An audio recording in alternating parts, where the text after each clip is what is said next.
Welcome to Crimson Guitars and welcome to a tutorial. I have got this guitar that I've been working on for longer than I care to think about, and it's gonna be a doozy. At this stage, I have remembered one very important thing. I, at the beginning, said that this guitar is going to have a Piezo Hannes Bridge in it, which is awesome, and I'm using another one that we have to do all the fitting and stuff because there's nothing more annoying than a load of wires getting in the way, and I don't want to break them through the fitting process and testing, etc. The difference is, one, i.e. the one that I'm fitting it with, comes with string ferrules.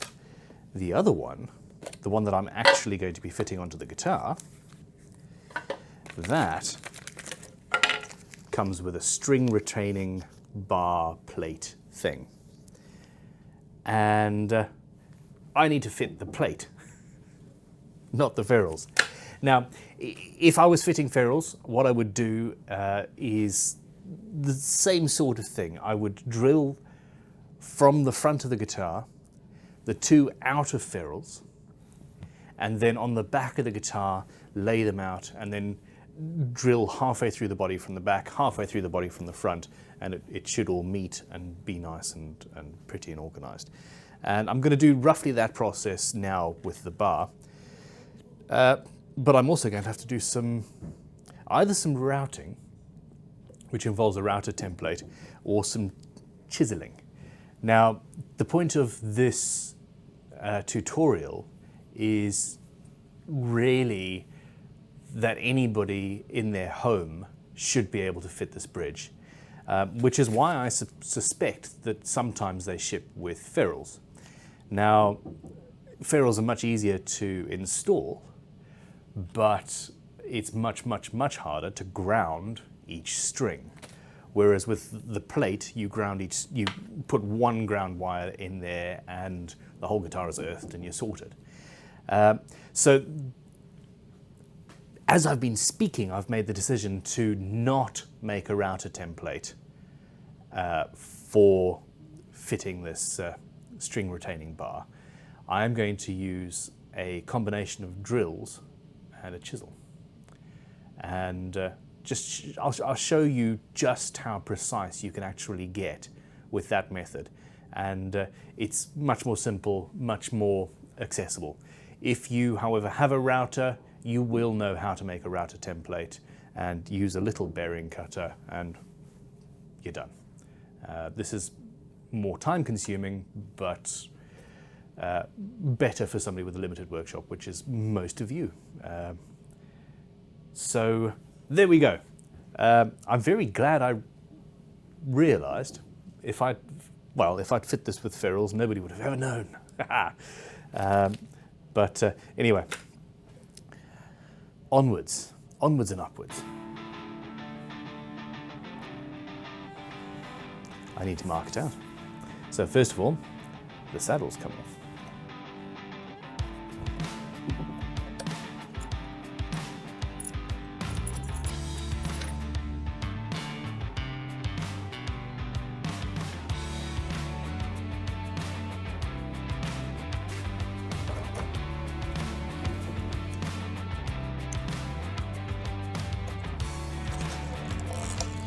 So I'm just drilling little pilot holes.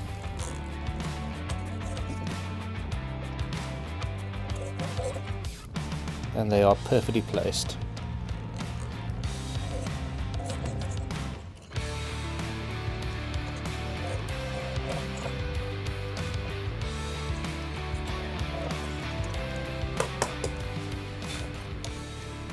I will be taking this off and then double check the spacing and make sure that everything is still lined up as it's supposed to be. Measure, measure, cut. Measure, measure, measure, measure, measure, cut.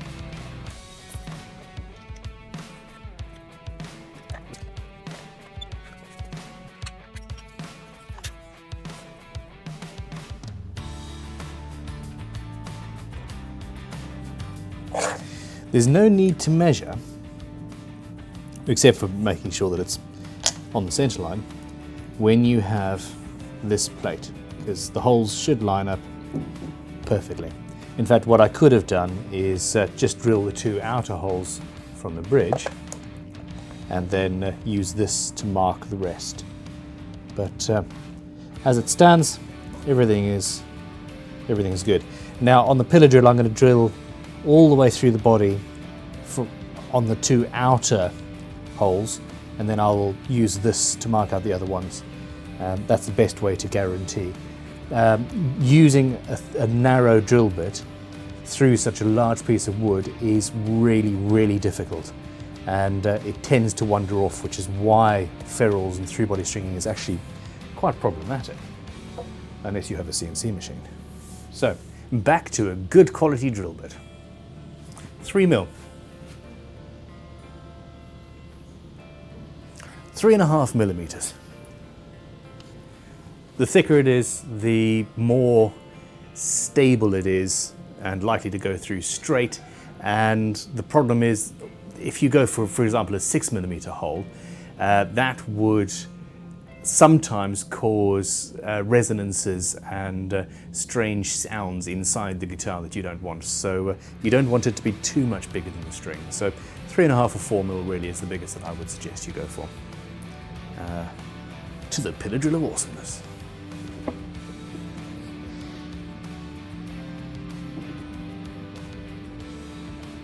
Where are my goggles? Aha! How does one get super glue on your goggles? By protecting your eyes. That's how.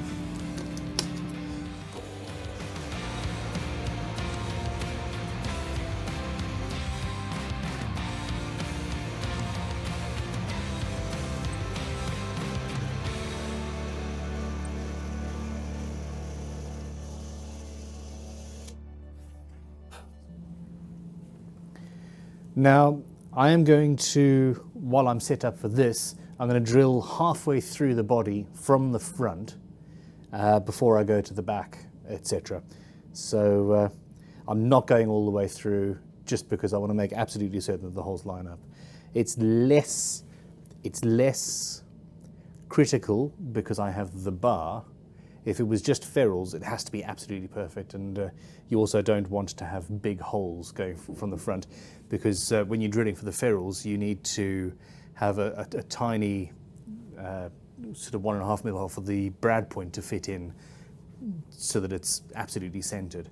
But anyway, let's carry on.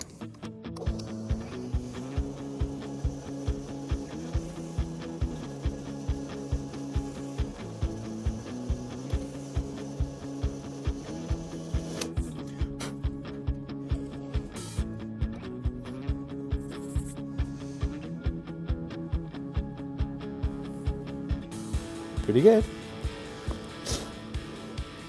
Okay, so this is going to require a workbench. Okay, at this stage there's 2 things. I need to find the plate that I've now misplaced. Ha! So we have the plate, and that lines up perfectly. The 2 outer holes line up perfectly, which is ideal. I have also realized that I have these 2 ferrules here that should be in there. Once I'm absolutely certain that that is in place, I'm going to again, well, since I am absolutely certain that's in the correct place, I'm going to put a strip of masking tape there and just make sure it's exactly right.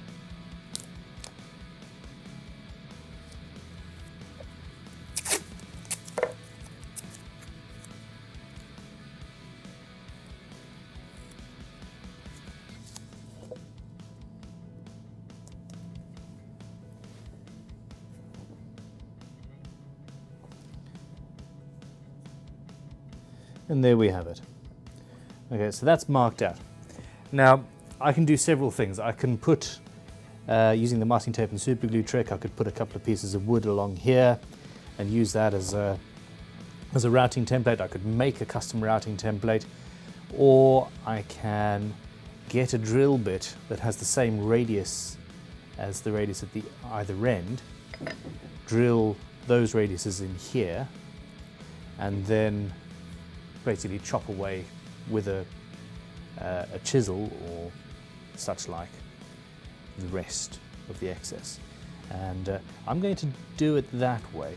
A router and a router template, etc., is probably faster. Even if you have to make the template, it's probably a faster way of doing it, and it can give you a cleaner cut because you've got a machine and it's doing its job. But yeah, as I said before, we're going to do it this way because it's more accessible, and therefore shall be done. So, what radius do I have? I suspect 10 mil. Based on my gut.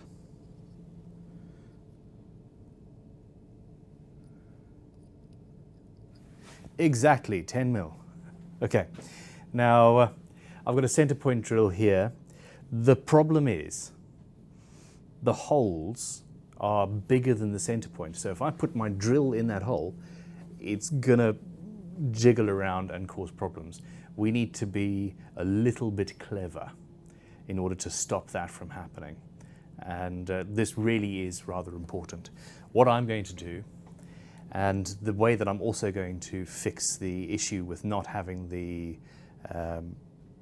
ferrules or countersunk washers, whatever, for the other machine bolts, I'm going to plug those holes with a piece of dowel and then use that to put the center of this in.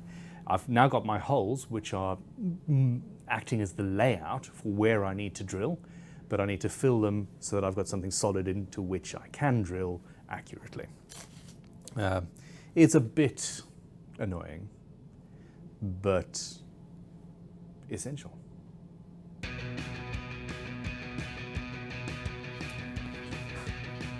Okay, I've got a drawer full of various different dowels, and I've actually found one that's pretty much perfect. So I need some goggles to protect my eyes, and I'm going to super glue a couple in there, and it's going to be very easy to drill them out afterwards, but it's going to make life much easier. It would be if I could find my glue.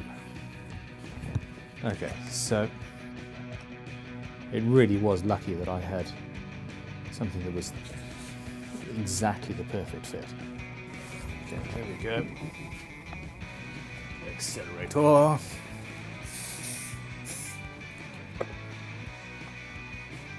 And snips. Rinse and repeat. I'm going to leave this to cure for a couple of minutes. In you go. Because I snipped it, it's I normally wouldn't use cutters as a hammer, but glue and all that jazz.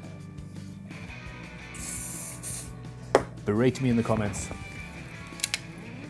Okay, you don't want super glue in your eyes. If there's the remotest chance of it spooging up and out of a hole, then use protection.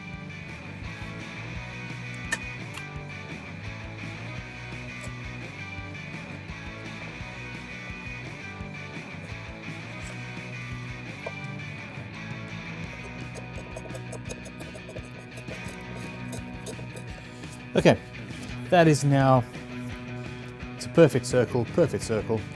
I know exactly where I need to drill now in order to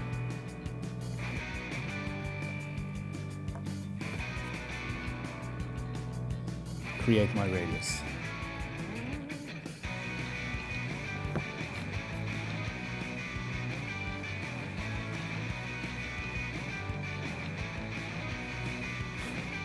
This is going to be awesome.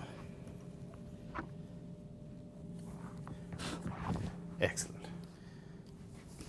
Pillar drill isn't absolutely necessary for this.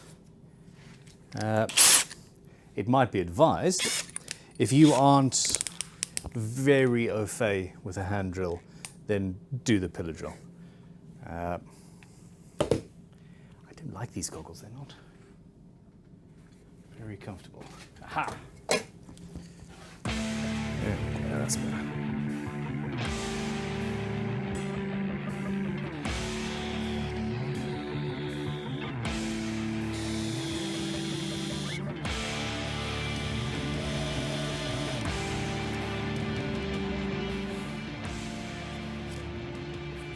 Perfect. I'm going to slowly take it down to the correct depth. Now, marking a depth on this, I could put tape around it, but the exiting swarf and chips, etc., tend to move tape up. So I'm actually going to draw the depth on the drill bit using a permanent marker off camera.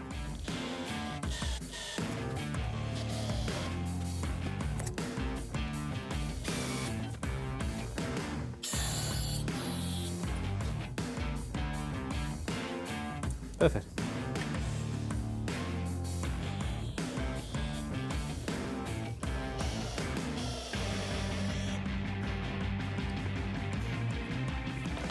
They're cut to depth, they're in the right place, and I now need to remove some waste, basically. So what I'm going to do is just mark out roughly the center using that. Now I'm not going to drill with a 10mm drill bit because that's, if there is any variation, would be problematic. Here's my, here we go. I am going to use a 9mm drill bit. Give me a little bit of room, wiggle room, shall we say, and then I'm going to cut the excess away with a chisel.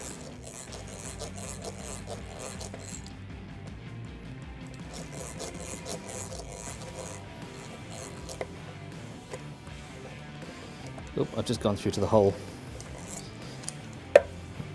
Drill from the other side. Isn't it amazing that a 120-year-old hand drill is still one of my favorite tools? As is like a couple of month old one.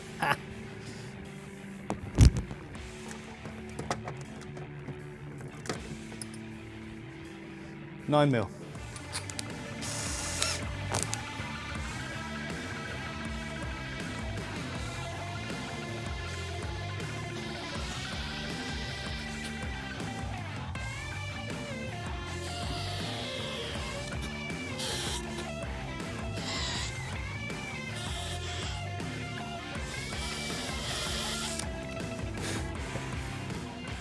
Okay, the waste has been removed, and I'm going to mark out where I want to cut to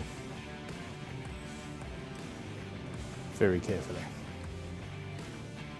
Okay, at this stage, it's just a case of joining up the gaps, really. I have to be a little bit careful. This is ebony I'm working with. That's going to be hard in your ears. Let's stop that while I'm talking. Ebony is a bit chippy, shall we say, but yeah, let's speed this process up and quieten it down a little bit.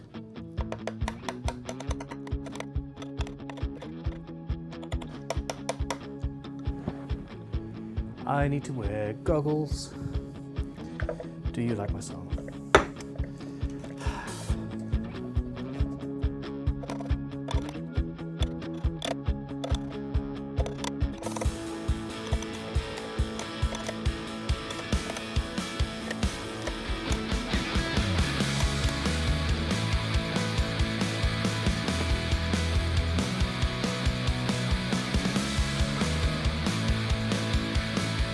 A bigger chisel gives me greater control and longer, straighter lines. I also need a bigger mallet.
I need to take that down a little bit deeper.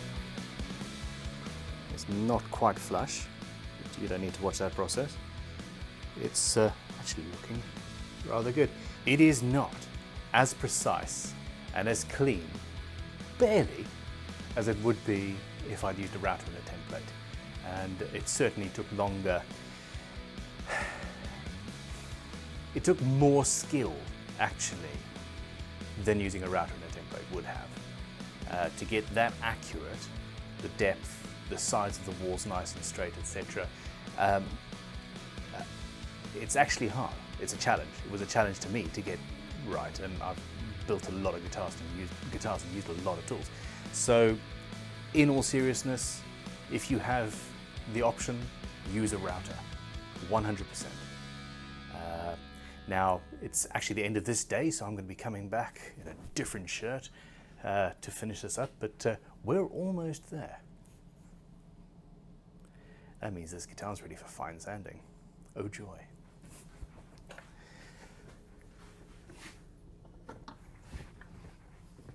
I'm back, and on to the process of installing these little countersunk things. I don't know what they're called. This is annoying. I was going to put a dowel down the center of the holes and then use that as a center point. The problem is it is too low, or it would be too low for a standard bit to reach a Forstner bit or a center point drill bit, because it's already countersunk and it's already drilled. But what I'm going to do instead is just gradually widen out the countersunk holes, and then once I've got something that is the right diameter, I will use a flat-bottomed bit to open that out. This isn't the proper way to do it, but it is a good example of what happens with guitar building. Things go wrong. Be it in this case where I simply forgot that there was an extra bit there in my excitement of having a perfect countersunk hole, etc. Or things out of your control like wood or finish or temperature, etc. And you have to find a way of recovering from that. And here we are. So I'm going to just carefully drill out these holes to the right size, and it's all good. In the hood. Can't believe I said that. Okay, so calipers out.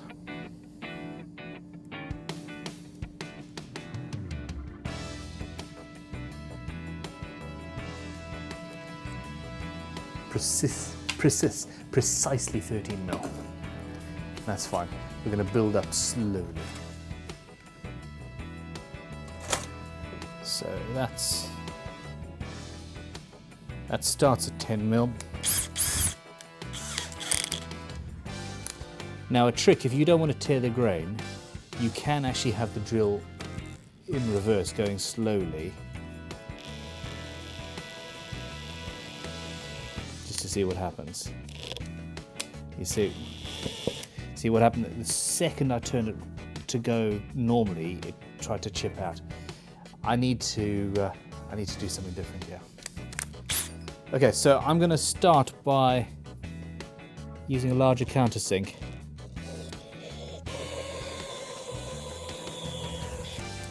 That is roughly the right size. So that should be 13 mil. Yeah, there we go. Okay, a step drill would also do the job. Where's the step drill? So a step drill would also do the job, but that would leave larger holes underneath, which we don't really want.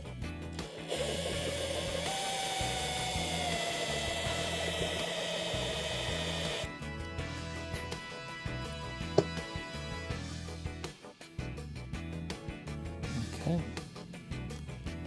Yep, that's correct. So we've now got a diameter to work to. It's time to just build it up.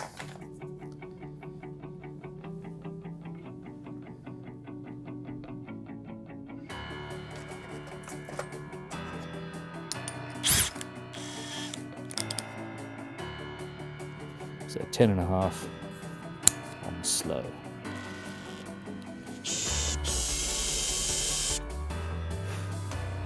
Okay, I'm taking this easy. I'm actually going backwards. Going backwards can cut to a certain extent, and does, but it's also not getting under the end grain, essentially. Because the last thing I want to do is for this to chip out. Because that would suck.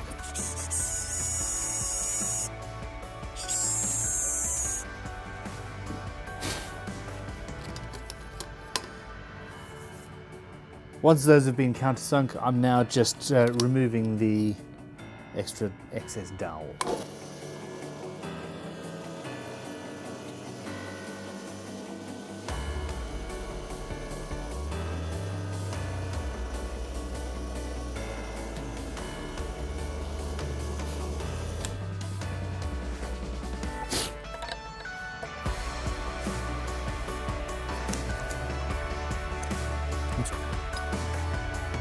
Done.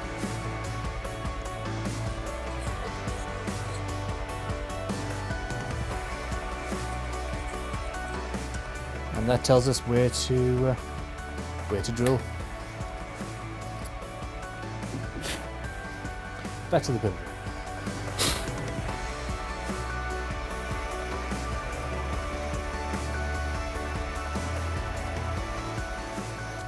And we're sorted. Okay, after using a flat bit to clear that out, I think we're pretty much there. Those are in place. A little bit. That can go in there, like so. Maybe I need to drill that out a little bit. What have we got? No.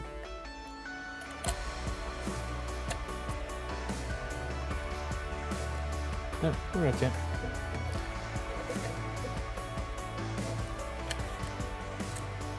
Let's install a bridge. Well, actually, we need to wait until we've done the finishing, of course.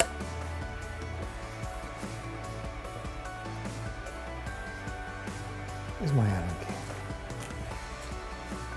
The Allen keys always hide.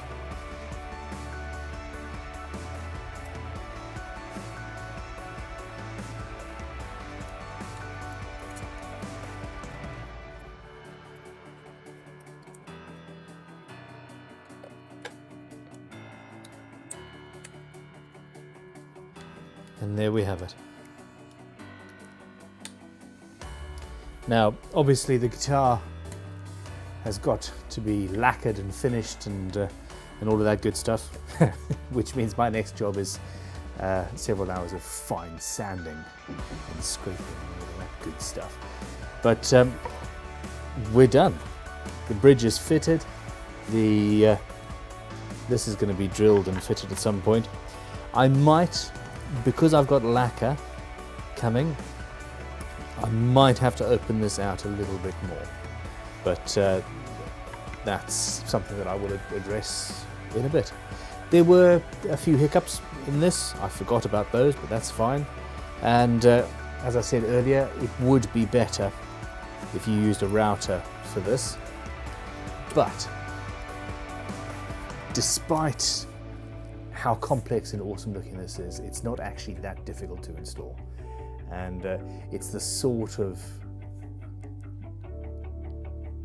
it's just worth it. It is 100% worth it.